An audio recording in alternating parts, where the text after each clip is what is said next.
Continuamos então com a profecia de Dom Bosco, sonho, né, que ele teve, profético.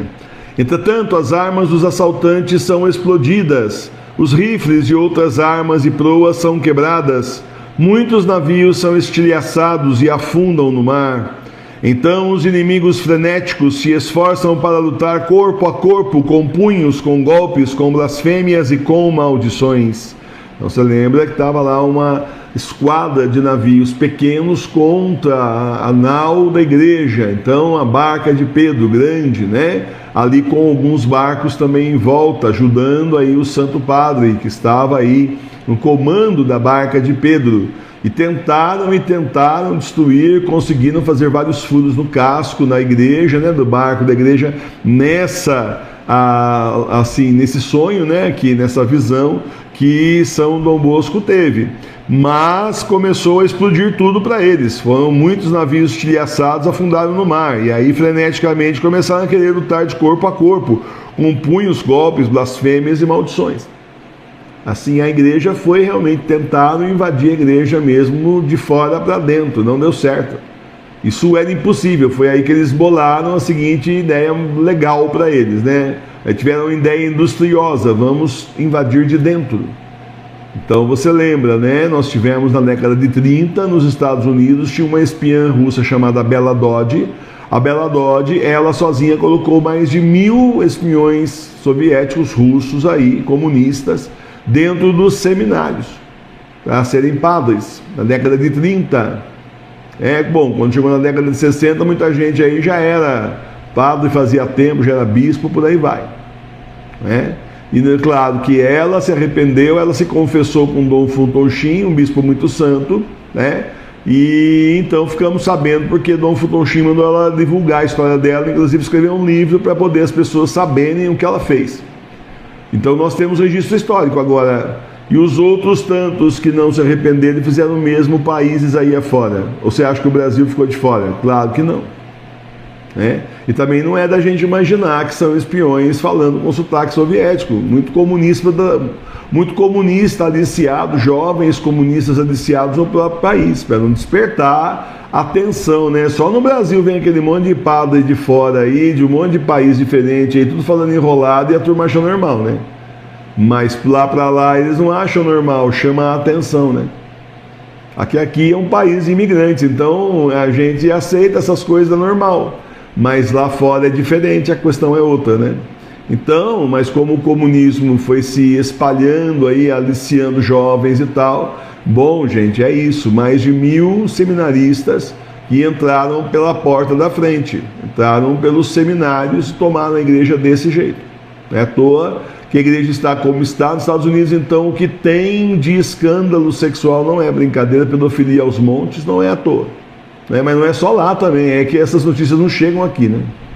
Se o Bento XVI estivesse no poder, certeza que chegava, né? Mas como é Bergoglio, está tudo bem, agora moralizou, ele está conseguindo resolver os problemas.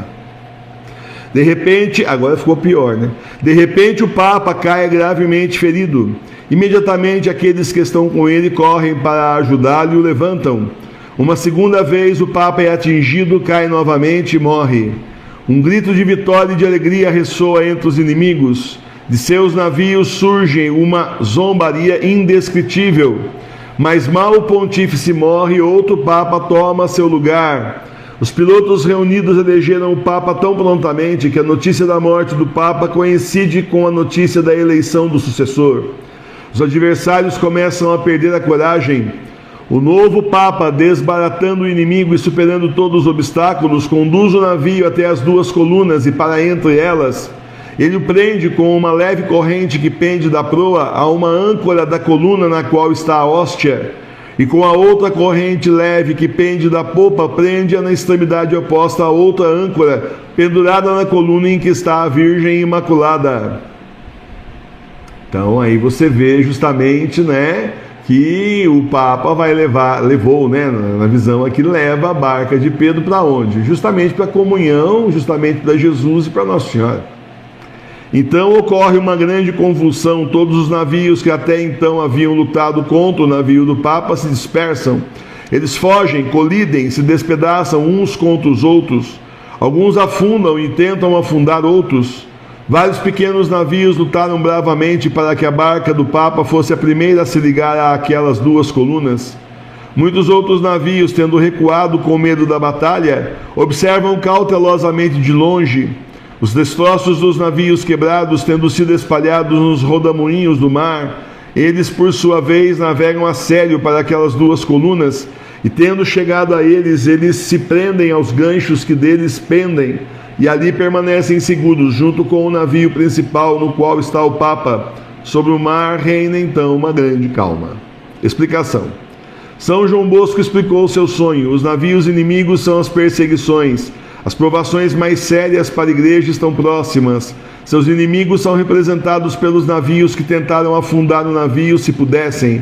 Apenas 2 meios são: deixou para salvá-la em meio a tanta confusão. Devoção a Maria Santíssima e comunhão frequente, usando todos os meios e fazendo o possível para praticá-los e fazendo-os praticar em todos os lugares e por todos. Está aí a explicação de São João Bosco dessa profecia. Tem que lembrar a vocês que ele está lá atrás, faleceu em 1888, então tinha muita água para correr por baixo da ponte aí até então. E nós vimos mesmo que vários papas aí, não é, na sequência da história da igreja, foram levando cada vez mais os fiéis à comunhão. A comunhão foi aberta, uma comunhão frequente, que antes até teve um tempo que não era permitida, a pessoa comungava uma vez por semana. Tanto é que muitos santos e santas faziam a comunhão espiritual, não era permitido mais que uma comunhão por dia depois, não é? E isso talvez você tenha pego já essa época, que era uma vez só que você comungava no dia. Se você fosse ajudar em 3 missas, você ajudava, mas você comungava numa, na primeira, e não ia comungar nas outras, porque já tinha comungado. E eu lembro dessa época, né? E então, assim, vai passar muita coisa depois disso, né? Muitos papas levando todo mundo para a Virgem Maria também, e a barca de Pedro ficando firme e forte na paçoca aí, derrotando então na guerra seus inimigos que tentaram abalroar aí o barco, a barca de Pedro, né? A barca da igreja. Ah, mas isso é uma parte do que vinha, né? Do que vinha por aí, né? E depois então aí a coisa ficou mais complexa, como nós sabemos. Aí tem a sequência, né? Ele continua, ele vai ter outra profecia aqui, mas eu não vou ler hoje, que ela é grandinha, eu vou deixar para a próxima vez, tá certo? Porque ela é grandinha.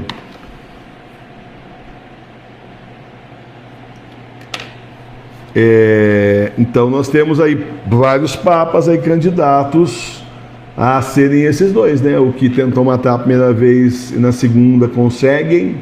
Bom, o Papa João Paulo II... tem uma notícia que ele disse que ele foi vítima de vários atentados, não só aquele que quase o matou, mas outros. E o Papa Bento XVI aí continua até hoje simplesmente resistindo. E as pequenas naus que estão em volta do barco seríamos nós mesmos, porque nós não desistimos. A gente pode então abordar sobre esse ponto de vista, que é bem interessante, né? São 2 papas, um morre e já levanta o outro e continua levando a igreja à frente. Nós vimos isso com o Papa aí, João Paulo II e o Papa Bento XVI. E essas pequenas naus em volta, né? Então aí poderíamos entender aí a igreja doméstica levando então a igreja à frente, também ancorados na comunhão agora espiritual, que existe faz muito tempo, desde o começo da igreja, e aprovada pelo Concílio de Trento e outros concílios, e ao mesmo tempo, não é, Nossa Senhora, né? Aqui nós somos todos consagrados a Nossa Senhora, pelo menos a maioria de nós. E você não é ainda, você devia se consagrar, fazer consagração total a Jesus por Nossa Senhora pelo método de São Luís Maria Grignon de Montfort. Nós vamos ter consagração de novo dia 13 de maio, aqui na paróquia são 2 vezes por ano, 13 de maio e 8 de dezembro. 13 de maio, dia de Nossa Senhora de Fátima. Então, tá aí na festa, né? Tá aí você se preparar desde já para fazer consagração ou para fazer a renovação, quem se consagrou no primeiro semestre. É uma vez por ano que faz renovação. Aí então, a turma que vai fazer renovação, né? Sempre depois, mais para frente eu vou pedir para avisar, agora é muito cedo ainda, mas quem não fez ainda a consagração, comprar aquele livro da editora Vozes, Tratado da Verdadeira Devoção à Santíssima Virgem. Tratado da Verdadeira Devoção à Santíssima Virgem, letra grande, ele é maior, que aí coincide com as orações que a professora Emelene gravou para vocês, para a gente rezar junto, 33 dias antes da preparação, 33 dias antes da consagração. Precisa, viu? Precisa se preparar muito, porque a guerra não é brincadeira. Mas, em compensação, a proteção da nossa mãe sobre nós também não é brincadeira. Ela nos protege mesmo, certo?